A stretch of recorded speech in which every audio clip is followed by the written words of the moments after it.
जिसमें मैं आपको बताने वाला हूँ कि how to record purchase bill with GST. यानी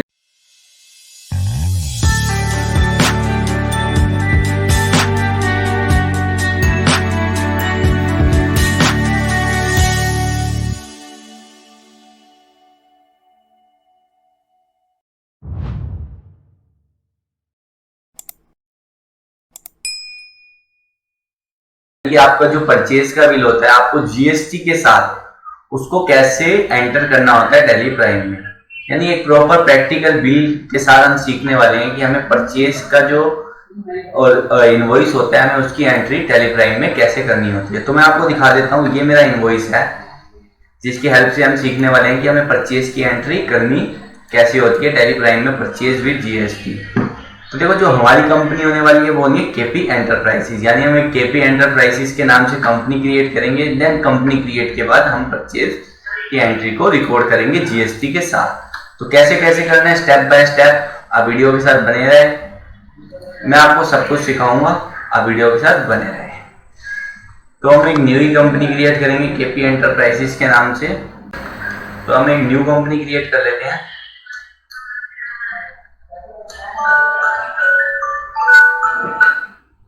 सबसे पहले हम लोकेशन, आपको जो भी आपकी लोकेशन हो आपको प्रॉपर अपनी लोकेशन डाल लेनी है। फिर हम अपनी कंपनी का नाम डाल लेते हैं। फिर जो भी हमारी कंपनी का एड्रेस है को स्टेट अपना सिलेक्ट कर लेना है, दिल्ली। पिन कोड वगैरह मैं भी कुछ नहीं दे रहा। फिर फाइनेंशियल ईयर, तो देखो ये वही 2021 यानी 2021-22 फाइनेंशियल ईयर है, तो यहाँ पे मैं ले लेता हूँ 2021 बुक्स बिगिनिंग, तो हम सेव कर लेते हैं।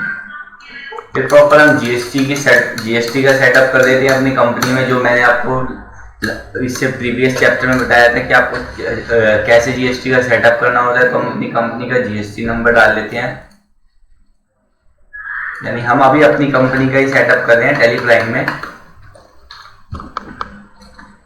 तो अब आपसे पूछेगा आपकी रिटर्न मंथली या क्वार्टरली, आपको वो सिलेक्ट करना है और आपको कुछ नहीं करना, कंट्रोल एसी से सेव करा लेना। तो अब हम सिंपली देखते हैं। अब देखो, ये हमारा परचेज का इनवॉइस है। सबसे पहले तो हमें इनवॉइस का फॉर्मेट पता होना चाहिए। देखो, टॉप पे जिसका भी नाम आता है यानी कि वो उसकी सेल्स का इनवॉइस है। यानी हमने जो कैनन एंटरप्राइजेस से गुड्स परचेज करा है और हमारा जो नाम आ रहा है वो बायर में आ रहा है। या मान लो अगर आपका नाम बायर में नहीं आ रहा, अगर आपका नाम कंसाइनी में आ रहा है, तो भी यानी कि आपका क्या है जी, परचेज का बिल है। तो आपको पहचान ऐसे करनी है, अगर आपका बिल के ऊपर बायर लिखा है या कंसाइनी लिखा है तो यानी आपका ये परचेज का बिल है और यानी कैनन एंटरप्राइजेस से हमने गुड्स को खरीदा है। तो सबसे पहले हम एंट्री करते हैं एक प्रॉपर कि कैसे हमें जीएसटी के साथ इसकी एंट्री करनी है। हम आते हैं, फिर हम वाउचर्स पे आते हैं। वाउचर्स में आने के बाद हम F9 प्रेस करते हैं। तो F9 प्रेस करने के बाद सबसे पहले तो देखो इनवॉइस नंबर, या मैं इनवॉइस नंबर, देखो अब मेरा इनवॉइस नंबर क्या है, ये ऑटोमेटिक है। ये देखो मेरा कर्सर नहीं जा रहा है। इसको चेंज करने के लिए आपको क्या करना होगा, आपको सिंपली ऑल्ट जी प्रेस करना है। ऑल्ट जी प्रेस करने के बाद आपको ऑल्टर मास्टर में आना है। देन ऑल्टर मास्टर में आने के बाद आपको वाउचर टाइप में आना है और आपको परचेज में आना है। और आपका ये जो ऑटोमेटिक है वाउचर नंबरिंग, इसको आपको मैनुअल करके कंट्रोल एसी से सेव करा देना है। तो हम दोबारा एक बार आते हैं, तो देखो वो मैनुअल हो चुका है। तो हम इनवॉइस नंबर डाल लेते हैं। फिर हम डेट देख लेते हैं। जो हमारी डेट है वो 7 जुलाई है, तो हम 7 जुलाई F2 से डेट आप चेंज कर सकते हैं। तो हम डाल लेते हैं 7 जुलाई, हम 7 जुलाई डेट डाल लेते हैं। रेफरेंस नंबर में भी हम सेम ही नंबर रख लेते हैं, यहाँ भी 7 जुलाई। अब पार्टी अकाउंट नेम, अब हमें कैनन एंटरप्राइज क्रिएट करनी पड़ेगी, ऑल्ट C। तो हम पार्टी क्रिएट कर लेते हैं। इसको हम लेंगे सन्ड्री क्रेडिटर्स में। अब सबसे इंपॉर्टेंट इसका स्टेट, क्योंकि अगर हम स्टेट सही नहीं बताएंगे तो हमारा टैक्स कैलकुलेट नहीं होगा। तो जो इसका स्टेट है वो है महाराष्ट्र, तो हम ले लेते हैं महाराष्ट्र। अब इसका जीएसटी नंबर, मैं एड्रेस वगैरह भी कुछ नहीं डाल रहा प्रॉपर, क्योंकि अभी मैं ओनली आपको सिखाने के पर्पज से इस बिल को एंटर कर रहा हूँ। अब इसका जीएसटी नंबर हम डाल लेते हैं।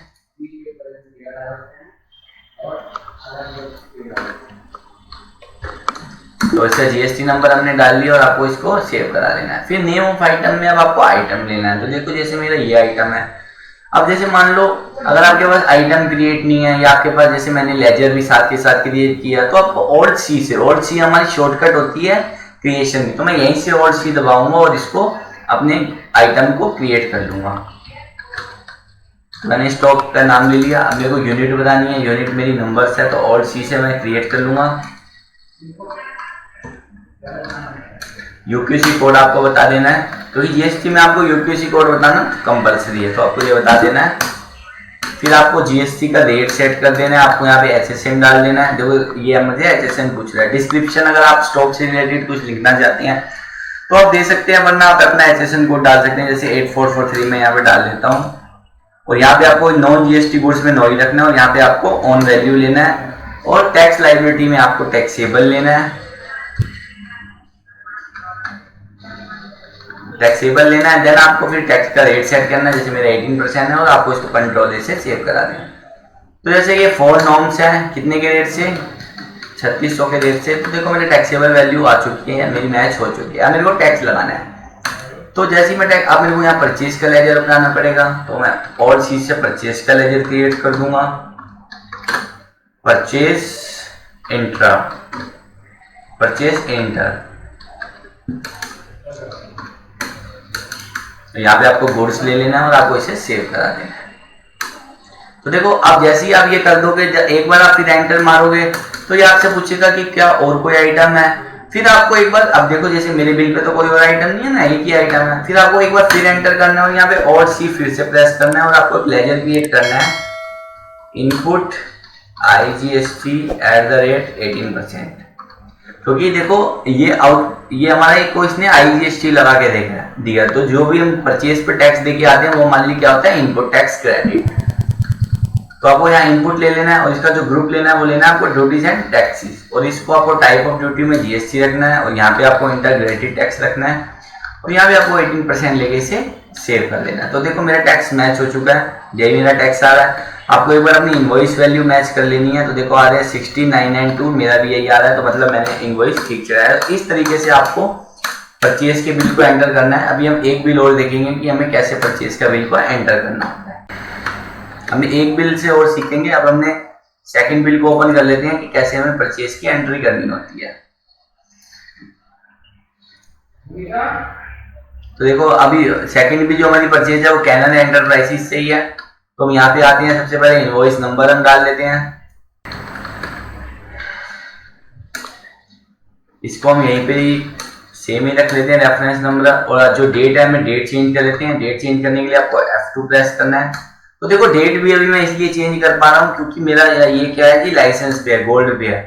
अगर मान लो आपका ये गोल्ड पे नहीं है तो आप इसकी डेट भी चेंज नहीं कर पाते। और देखो ये डेट में 2021 है, लेकिन मैं जो एंट्री कर रहा हूँ मैं करंट फाइनेंशियल ईयर में कर रहा हूँ। तो इस चीज से आप लोग कंफ्यूज मत होना कि यहाँ 21 है और मैं जो एंट्रीज कर रहा हूँ वो 22 में कर रहा हूँ।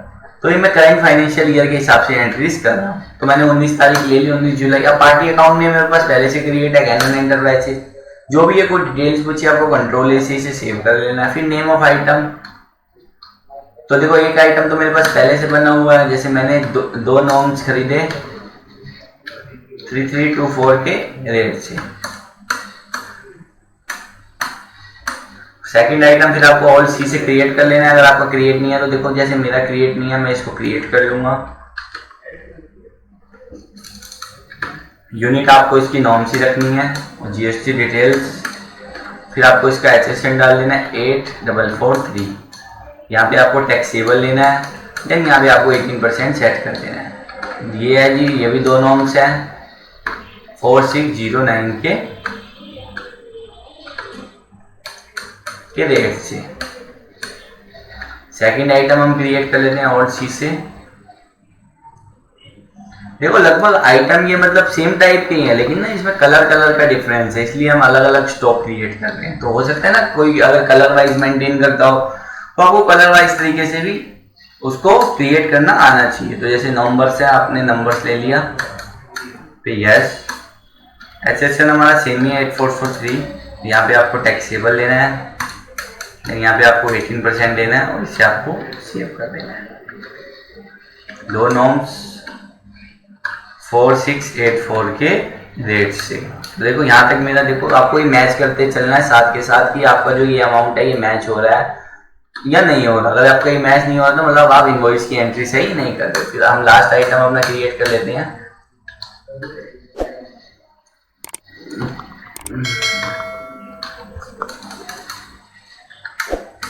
यहाँ पे आपको यस कर देना है और आपको यहाँ पे अपना एसएसएन बता देना है। मेरा 8843 है और आपको इसको टैक्सेबल लेना है, देन आपको 18% डाल के इसे सेव कर देना है।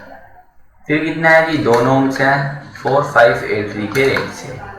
तो देखो ये रेट है। तो देखो अब अगर आपको एक चीज ध्यान देनी है, जैसे ही आप अपने सारे आइटम एंटर कर लो तो आपको एक बार देखना है कि मेरी टैक्सेबल वैल्यू जो बिल पे आ रही है उस मिल रही है। तो जैसे आ रही है इसमें 34,400, तो यानी अगर मैं बिल पे आके देखूँ तो मेरी भी यही इनवॉइस वैल्यू टैक्सेबल वैल्यू आ रही है। तो अब मेरे को यहाँ पे सिंपली क्या लगाना है जी, टैक्स लगाना है, आउटपुट आईजीएसटी, इनपुट आईजीएसटी लगाना है आपको।